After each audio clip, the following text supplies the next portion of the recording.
Hello ladies and gentlemen, and welcome to the Joy of Sticks. Stickhead here with your Atari ST gaming channel. Now it's time for some more answers. I know this is taking a long time and I do apologise, but I'm really enjoying it for one, and I've had lots of questions and I really do want to spend time giving everyone a decent answer, and I don't want to leave anyone out, so bear with me. I'm making my way through. There's probably another this part and another one part, so 2 parts altogether. And then we'll be done. We can get back to some gameplay videos, some package videos, stuff like that. So anyway, I hope you're enjoying it as much as I am enjoying answering them. Alright, moving on then. We've got Jim Plays Games. Now this guy's got another awesome channel. You need to check this guy's channel out too. He's one of the big reasons why I'm doing what I'm doing. When I first started, he still is making great gameplay videos, and he's an ST fan, and he plays games on the Atari ST and on the Amiga. And I think I first came across his videos when I was watching Elite 2 Frontier videos, and he's got I think, is it Frontier Developments? Is that what he calls it? I can't remember. Frontier Fundamentals, that's it. And it's a bit like a tutorial, and I've played Frontier to death, don't really need a tutorial, but the way he does things is just so entertaining, so watchable, that I watched that series back to back, and it's awesome. Yeah. So if you like Frontier, you need to go and check that out. But if you like ST and Amiga, you need to check his channel as well, because there's lots of great content on that as well. And he does modern games as well, and all sorts of stuff. And actually, he's making his own games right now, and he's made 2 crackers already. So I can't wait to see what he's working on next. Anyway, what does he say? Number 1. What was your first gaming experience, or the first that you remember well? Well, I've already said that my dad, we had a Binatone Pong machine. So that's my first gaming experience, but I don't remember that well. I was very, very young at that time. Now, our first machine was an Acorn Electron, and the reason we got an Acorn Electron when I was about 5, maybe, around there, 5, 6, was because my dad's mate had a BBC Micro. We couldn't afford a BBC Micro, but we could just about scrape an Electron, and then a lot of the BBC Micro games were compatible with the Electron, so he copied. It's piracy again, a life of piracy I've lived. So yeah, well, that was a source of us getting games, so that's why we got the Acorn Electron, because of it. Yeah, so that is the first experience that I remember really well, going around to my dad's friend's house and playing on his BBC Micro. And the game that particularly sticks in my mind is Repton. I don't know if you ever played Repton. It's a bit of a Boulder Dash clone, and it's a lot like Boulder Dash, but it's less about against the clock fast action. I mean, it is against the clock, but Repton's a bit slower paced, a bit more considered. It's a bit more puzzly based than arcade based, I suppose. And anyway, just like Boulder Dash, if you go underneath a boulder and dig your way through, then the boulder drops behind you. And this is why I really remember the game, because obviously I was really young. We're talking 5 at the time, so I'm pressing the right cursor key on BBC Micro to get little Repton munching his way across through all the earth, digging underneath a boulder, and it plops down behind me. Of course, you're not in any danger. If you stand under the boulder, it just waits there until you move, and then it drops. But just that moment, and then the crash of the boulder hitting the rock below, because the BBC Micro creates its own sound from within the BBC Micro. It's not through a speaker. So I'm down here pressing the cursor keys, watching the screen, and kaboom! This sound, and I jumped out of my skin. So scared, I was absolutely terrified to carry on down this little corridor because there was another boulder waiting for me. So yeah, I mean, like a really primitive gaming experience, but that's the one that really sticks in my mind. And now that I look back at that, look back on that as an adult, I can see that was the time when I really understood how visceral and how affecting a video game could be. How it can really tap into an emotion within you. Obviously I wasn't thinking that at the time, I was just thinking, oh, this game's scary.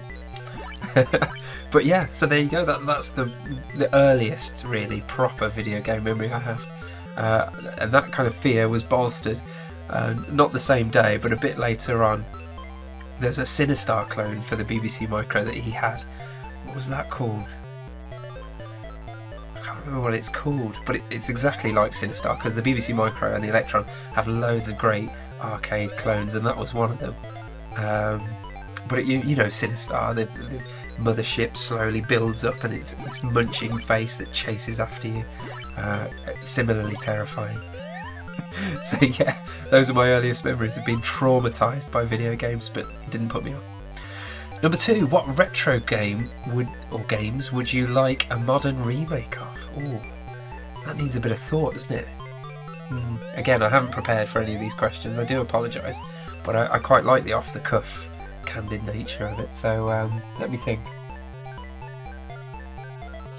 This is a hard one because there are loads of classic games that I really love that have never had a remake of any kind, but I kind of don't want them to be touched. You know, they're like almost, it would be sacrilegious. They're too sacred.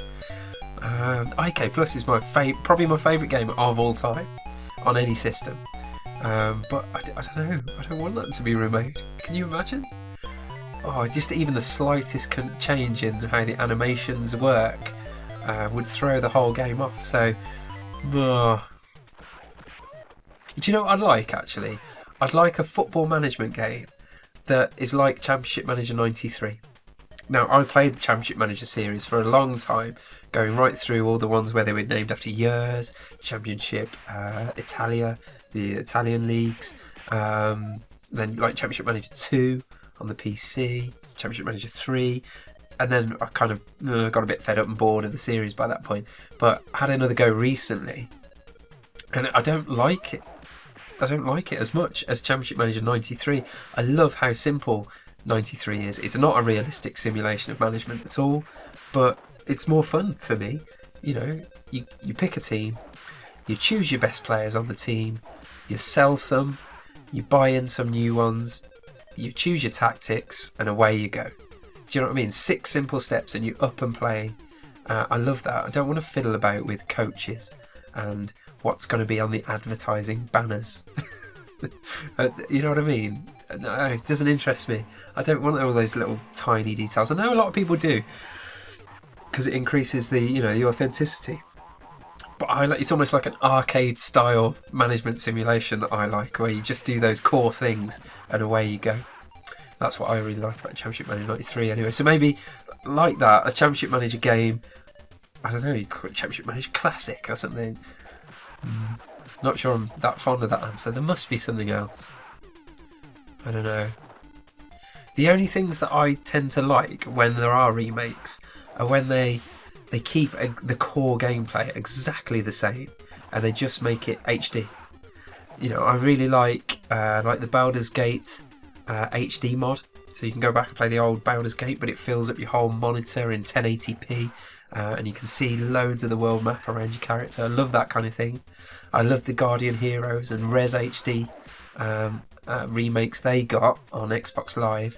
Those are the kind of things I like. So I could stand an OIDS remake where the graphics were identical, but you could just see loads more of the planetoid around you. I think that would be really cool. Yeah. So I'm not a huge fan of remakes. When it's done really sensitively and done really well, like the ones I've mentioned, and the Street Fighter 2 HD remix, things like that, where even the animation frames are identical. They really have just painted an HD sprite over the top of the existing game kind of thing. Then I can get behind that. I like that, but yeah, I'm not a huge fan of remakes, I have to say.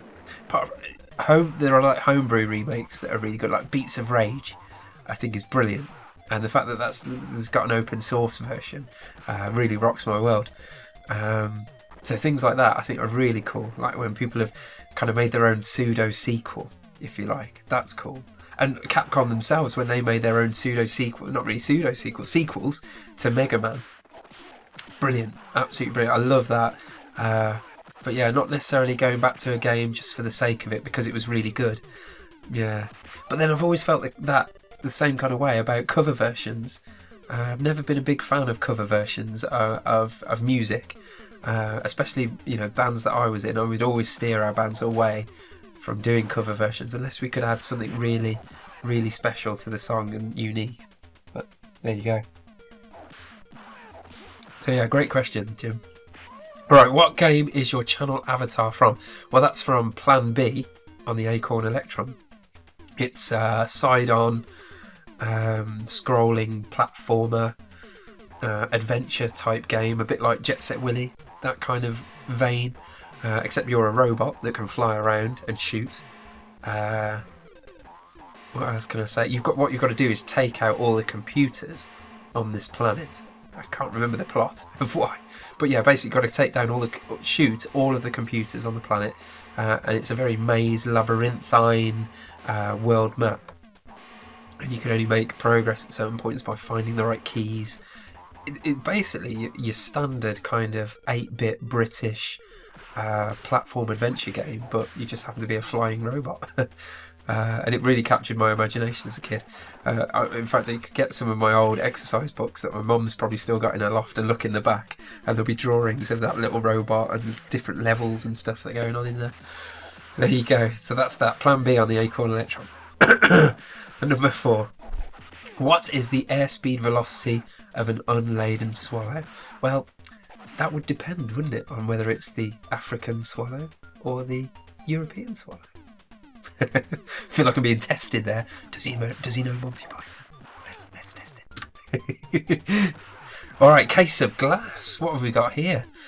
You've most probably answered this before, but I must have missed it. Here you go. What are your other favourite systems?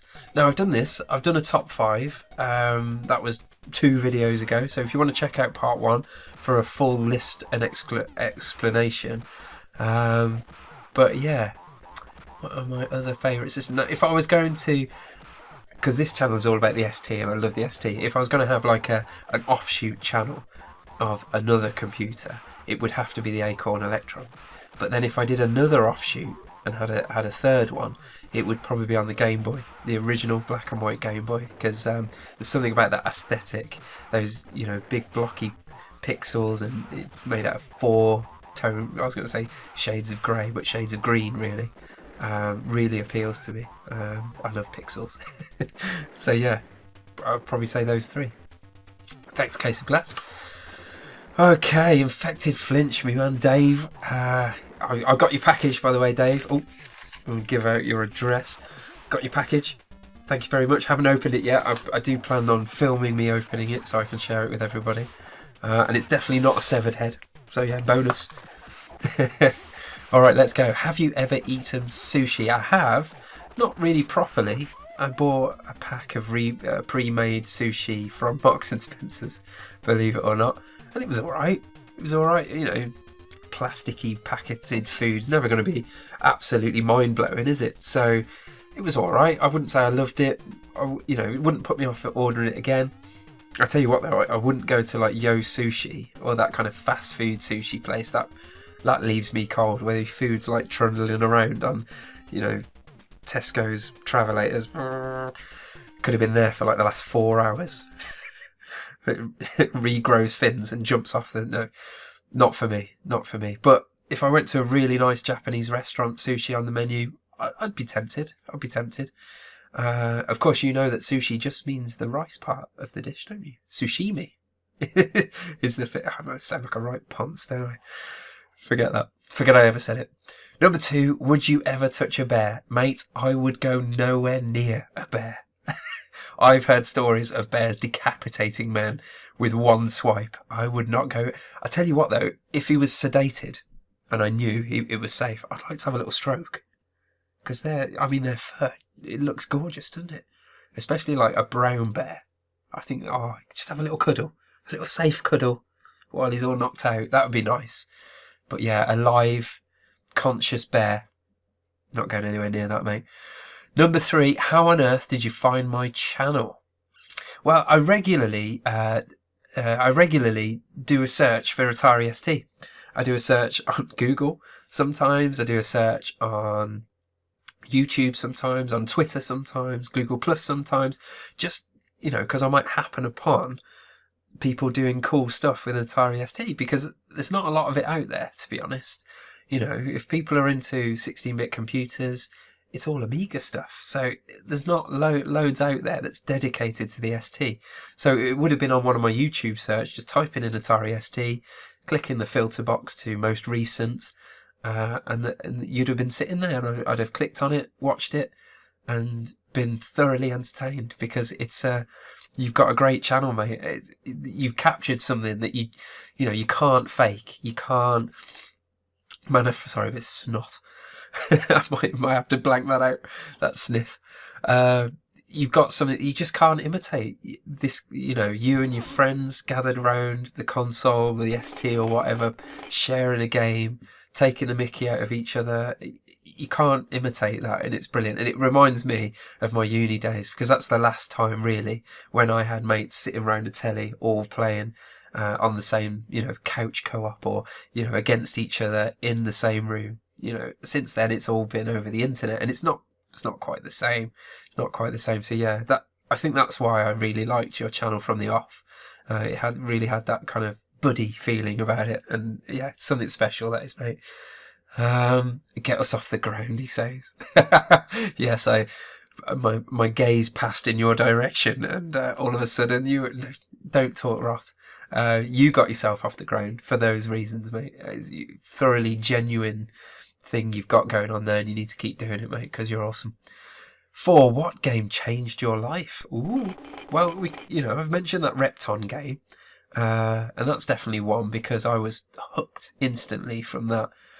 Terrified, true, but also, something affects you that much, you're going to come back, aren't you, and play some more. So there's that. What game changed my life? Oh, wow. Do you know, that's such a deep question that needs... I'll tell you what changed my life. GoldenEye, and not for the better. It's a bloody brilliant game, but did I get much work done at uni? No, I did not. Just played GoldenEye all night. So GoldenEye changed my life. I say not for the better, but I wouldn't give those times back for anything. Absolutely fantastic times. I'm going to give that one some more thought. I might come back to it in a minute.